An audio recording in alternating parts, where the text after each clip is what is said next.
तो तुमचा गुरु. समजा तुमच्या जीवनामध्ये आध्यात्मिक बदल जिथून सुरू झाला तो तुमचा गुरु पहिला. आध्यात्मिक बदल, प्रत्यक्ष अनुभवाला सुरुवात. अगोदरचे शास्त्र गुरु झाले. जोपर्यंत सद्गुरू भेटत नाही तोपर्यंत शास्त्र गुरु हे तुमचे फायनल गुरु आहेत. मंत्र गुरु हे तुमचे फायनल गुरु आहेत. ज्यांच्यावर ते श्रद्धा आणि विश्वास ठेवला असे ते गुरु तुमचे फायनल आहेत.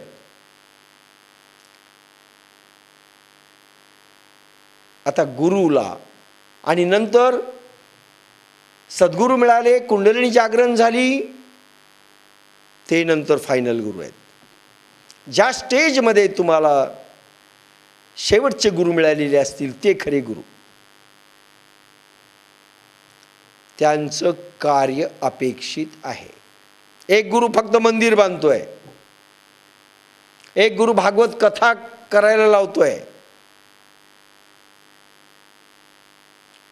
एक गुरु हॉस्पिटलला द्या म्हणतोय, एक गुरु शाळेला द्या म्हणतोय. कोणाला द्यावा? आणि बाप्पासाहेब मोदीजी महाराज आणि ज्ञानेश्वर म्हणतात विश्व स्वधर्माला द्या. कोणाचं ऐकावं? त्याच्यासाठी आपल्याला ज्या गुरुनी प्रत्यक्ष अनुभव दाखवले आणि परिवर्तन, पूर्ण ट्रान्सफॉर्मेशन जो करतोय तो खरा गुरु, बाकीचे नाही.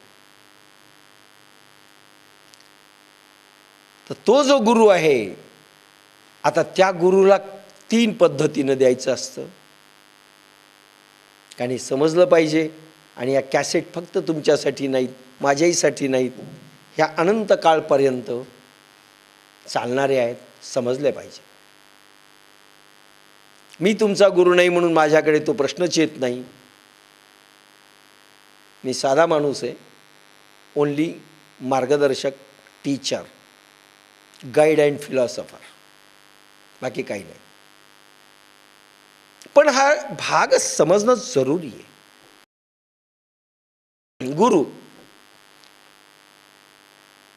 गुरुला द्यायचं म्हणजे एक गुरुच्या कार्याला, गुरु कॉज, गुरु कार्य. मग आपल्याकडे गुरु कार्य काय असेल? योगधाम बांधणं असेल, निधी रक्कम जमा करणं असेल, साधकांना तयार करणं असेल, प्रसार कार्य असेल. हे झालं गुरु कार्य. पुन्हा इथे शब्द गुरु कार्य न वापरता एका ठिकाणी वापरलाय तो, मागच्या याच्यात इथे गुरु वापरलाय. गुरु कार्य हेही गुरुलाच दिल्यासारखं आहे. नंबर 2, प्रत्यक्ष गुरुलाही त्यांच्या मेडिकलपासून ते त्यांच्या गरजा ज्या काही असतील भौतिक वगैरे वगैरे त्या दिल्याच पाहिजे. गुरुला कोणी द्यावं?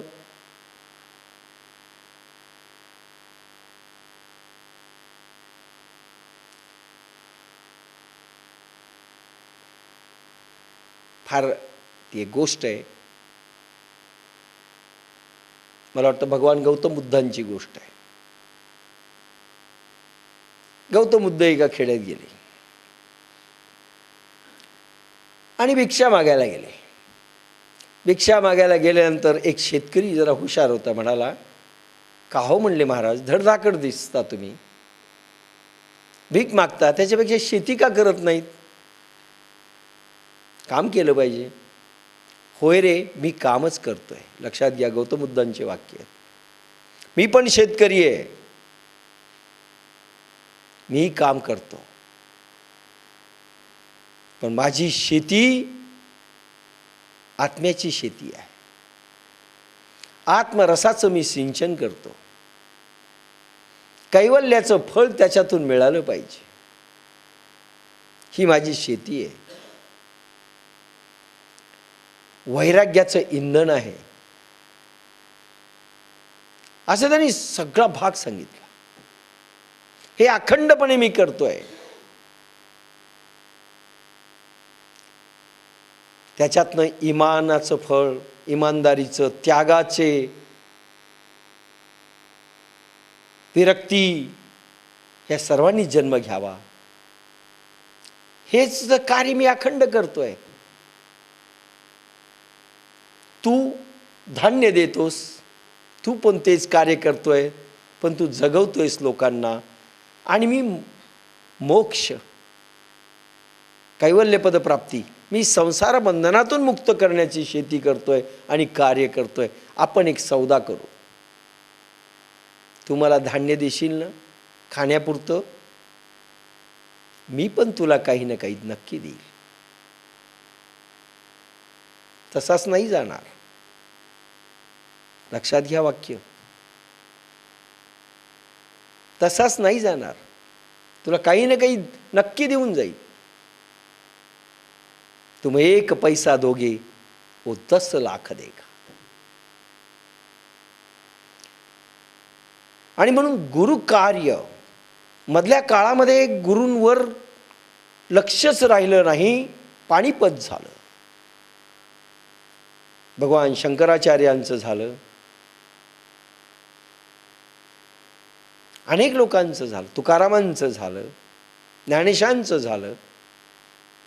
गुरु कॉज आणि गुरु कार्य आणि गुरुला काही द्यावं लागतं हा भागच संपला. आणि त्याला काय करायचं आहे? अरे संपूर्ण आयुष्य त्यांनी तुमच्यासाठी सगळं संपवलं. एवढा मोठा अमोल ठेवा तुम्हाला आई वडील देऊ शकत नाही, ते देत आहेत. पण त्याचं कॉज सगळं विसरले. त्याला काही लागत असतं? काही नाही. फार कठीण हाल केली संतांची. भीक मागावं लागावं ही स्थिती फार चांगली नाहीये.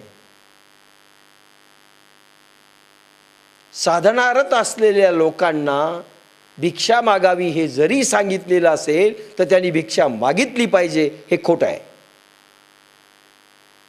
आजही साधू संत भिक्षा मागताना दिसतात. नो. अरे हात फैलावणं योग्य नाही. ते शिष्यानीच दिलं पाहिजे. हात फैलावला होता कोणाच्या घरासमोर, वाईट स्थिती आहे. आमचे जैन साधू देखील जात असतात मागायला, रामदासी पंथीय देखील जात असतात मागायला भिक्षा. चांगलं नाही, योग्य नाही. एक काळ होता नवीन नवीन घरं कोण ओळखीचे नाहीत. अरे आज तुमची तर ओळख सगळीकडे झालेली. ते तंत्र आता, ते मंत्र तंत्र सगळं संपलं. नाही आहे तो काळ. गुरुला हात फैलावा लागू नये. बाप्पासाहेबाला मी असा प्रसाद देत नव्हतो, पहा हे लक्षात घ्या. स्वतःच्या हाताने घ्यायची. मी किशोरजी व्यासकडे असा हात केला, त्यांनी आखडला. मी माझ्या हाताने घेतला. म्हणजे काही काही नॉर्म्स आहेत. असा हात करणं गुरुनी, आपण तो काही द्यायला लागलो की बस घ्या तुमच्या हातात आम्ही देणार दानी. चांगली स्थिती नाही आहे. त्याला हात भिक्षा मागायला होता, त्याला हात फैलावला होता. चांगली स्थिती नाही आहे शिष्यांच्या दृष्टीने. गुरुच्या दृष्टीने असेलही, कारण शिष्य तसे आहेत. नाही योग्य. आजच्या काळाला तर कम्प्लीट बेकार आहे. पूर्वीचा काळ होता, नवीन नवीन गावं जायची, त्यावेळेस भिक्षा कुठेतरी शिष्यांना पाठवायचं, मागायचं. आता तसं नाही आहे, तो प्रकारच नाही. पण गुरुला मेडिकल पासून ते सगळ्या घटना, त्याचं शरीर वाचलं तर तुम्ही वाचणार. त्याचं शरीर लांबलं, त्याला मेंटल टेन्शन येऊ नये, त्याला सगळ्या गोष्टी येऊ नये, प्रत्येक गोष्ट त्याची अगदी बारीक बारीक बारीक बारीक, त्याला गुरुसेवा म्हटलंय. गुरु कार्य आणि गुरु सेवा हा दुसरा प्रकार. गुरुसेवा आणि गुरु कार्य याच्याकरता दिलं पाहिजे. नंबर 2, गोत्र. गोत्र काय? आणि गुरुला मागावं लागू नये, मागावं लागू नये. मागितलं संपलं हो. त्याला तुम्ही भिकारी केलं आणि तुम्ही दाणी होऊन बसलात. मागितलं की गेलं. गोत्र, गोत्र म्हणजे नातेवाईक, आपल्या वंशातले. काही जणांचं ऋण घेऊन तुम्ही आलेला आहात आणि काही जणांवर तुमचं ऋण आहे. ते कर्ज तुम्हाला चुकवावं लागणार आहे. आई, वडील, सासू, सासरे काय काय असतील ते. नातेवाईक, जवळचा, दूरचा, मित्र. गोत्रामध्ये मित्र येतात बरं का आजकाल, फ्रेंड्स.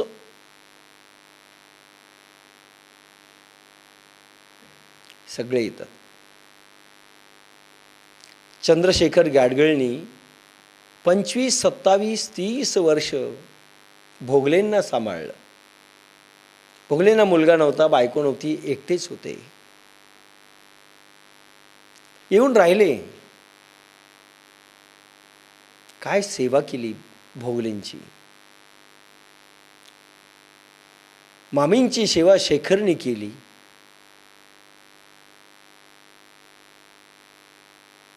त्या घंटी घेऊन बसायच्या. त्या काठीला घंटी बांधलेली होती. ट्र वाजवली की शेखरने उठायचं आणि बसल्या बसल्या तो बंगईवर झोप घ्यायचा. केव्हाही मामीनी घंटी वाजवली की पळत जायचं. आपले बॉस चंद्रशेखर गाडगिळ. केव्हाही. एकदा मी गेलो आणि रात्रभर झोप येत नाही. मामी कधी बोलावतील, त्याला काय गरज वाटेल मला माहिती नाही, पळावं लागतं. त्यांचे देखील त्यांनी अगदी लॅट्रिन धुण्यापासनं सगळं केलं. सासूचंही शेखरने केलं. सासूचं त्याने कोणी नव्हतं, घरी आणून ठेवल्या. आणि भोगलेंचंही केलं. भोगलेंचे देखील लॅट्रिनचे कपडे शेखरने धुतले. मी ज्यावेळेस गेलो भोगलेंना भेटायला, डोळ्यात पाणी आलं. म्हणले मी कोण आहे हो यांचा? माझा मुलगा असता तरी सेवा इतकी झाली नसती.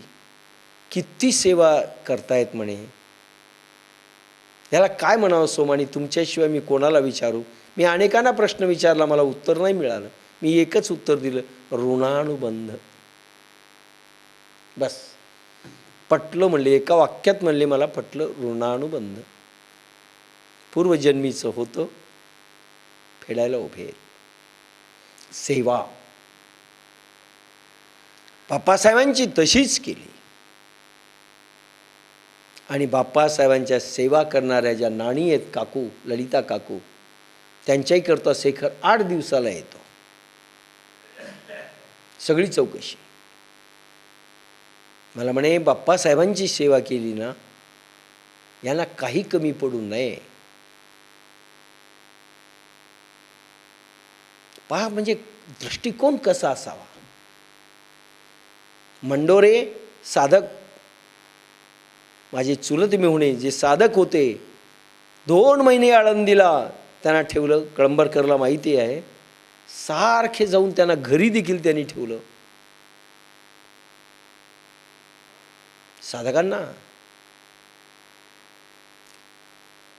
किती वाचवावं त्यांनी.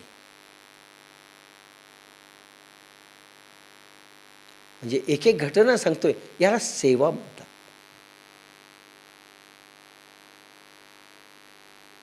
किती काळजी आहे. एकदा मी किती बोलत होतो, जसं परवा 7 पासून रात्री 12 पर्यंत सतत बोलत होतो. काही जणांना कीव आली माझी, बंद केलं रात्री. पण त्याच्यापूर्वी चक्कर आली होती. शेखरनी दुसऱ्याच दिवशी येऊन सांगितलं, रबर किती ताणाल, तुटून जाईल. लक्षात घ्या हे वाक्य. रबर इतकं ताणू नये की तुटून जावं. आता मार्गदर्शक तयार करा. म्हणलं मी वाटच पाहत होतो. हे जे सांभाळण्याचं कार्य असतं ना, याला म्हणतात गुरुसेवा. अवघड आहे हा विषय, सगळा अवघड आहे. तनानी मनानी आणि धनानी तिन्ही प्रकाराने गुरुकॉज आणि गुरुसेवा ही करावी लागते. आणि नंतर नातेवाईकांची सेवा करावी लागते, साधकांची सेवा. गोत्रमध्ये साधक देखील आले, गुरुबंधू देखील आले, सगळे आले.